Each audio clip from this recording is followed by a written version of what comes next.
Lawrence Bishnoi के साथी को झारखंड पुलिस ने दौड़ा कर गोली मार लॉरेंस बिश्नोई का दाहिना हाथ माने जाने वाला अमन साहू के आतंक का ही झारखंड पुलिस ने पलामू में द एंड कर दिया। इस एनकाउंटर के बाद गैंगस्टर और अपराधियों में दहशत का माहौल बन गया है। पुलिस ने साफ संकेत दिया है कि अगर आपराधिक घटना को अंजाम दिया गया तो इसी तरह से एनकाउंटर में मार दिए जाएंगे। बता दें कि झारखंड का कुख्यात गैंगस्टर अमन साहू का एनकाउंटर सुबह पलामू में हुआ है। अमन साहू को रायपुर से रिमांड पर लेकर झारखंड पुलिस रांची ले जा रही थी। इसी दौरान चैनपुर थाना क्षेत्र में अचानक पुलिस की गाड़ी पर हमला हुआ। हमले के बाद अमन साहू पुलिस जवानों का हथियार छीनकर भागने की कोशिश करने लगा। इस घटना में अमन साहू ने एक जवान को गोली भी मार दी, लेकिन जवाबी कार्रवाई करते हुए पुलिस ने अमन साहू को मार गिराया। अगर देखें तो आप झारखंड में अमन के आतंक का अंत हो गया। इसका सबसे खास माने जाने वाला मयंक को भी विदेश से पुलिस ने धर दबोचा है। इसके बाद अब अमन को ढेर कर दिया गया। माना जाता है कि अमन साहू लॉरेंस बिश्नोई गैंग के साथ मिलकर झारखंड, छत्तीसगढ़, उड़ीसा में आपराधिक घटनाओं को अंजाम दिया करता था, जिससे कई राज्यों की पुलिस तंग भी थी। अमन साहू को देर रात रायपुर से लेकर पुलिस रांची के लिए निकली थी। इसमें काफिले में 3 गाड़ी शामिल थे। 2 गाड़ी में एटीएस के जवान थे। एक गाड़ी में अमन साहू के साथ एसटीएफ और एटीएस के जवान बैठे हुए थे। अचानक चैनपुर के जंगली इलाकों से जब गाड़ी क्रॉस कर रही थी, इसी दौरान बम के धमाके की आवाज आई। अमन के गुर्गे गोली चलाने लगे। टीम का नेतृत्व तेज तर्रार डीएसपी प्रमोद सिंह कर रहे थे। पूरे इलाके से वाकिफ थे। यही वजह है कि अमन जब भागने की कोशिश कर रहा था तो उसे मार गिराया गया। अगर देखें तो डीजीपी अनुराग गुप्ता ने साफ पहले ही संकेत दिया था कि झारखंड में 3 गैंगस्टर हैं, अमन साहू, अमन श्रीवास्तव और विकास तिवारी, जो जेल में ही रहकर आपराधिक घटनाओं को अंजाम दिया करते थे, जिन पर अब शक्ति से निपटा जाएगा। और कुछ ऐसा ही देखा गया कि एनकाउंटर में अमन साहू को मार गिराया गया। अमन साहू का गैंग कोयलांचल, पलामू में ज्यादातर सक्रियता कोयला कारोबारी, निर्माण कार्य कर रही कंपनी, बालू ठेकेदार इसके निशाने पर रहते थे।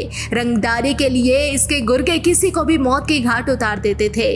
जेल से एक इशारा करता था और किसी की भी हत्या की घटना घट जाती थी, जिसे लेकर विधि व्यवस्था पर आए दिन सवाल खड़ा हो रहा था। लॉरेंस बिश्नोई के साथी को झारखंड पुलिस ने दौड़ा कर गोली मार लॉरेंस बिश्नोई का दाहिना हाथ माने जाने वाला अमन साहू के आतंक का ही झारखंड पुलिस ने पलामू में द एंड कर दिया।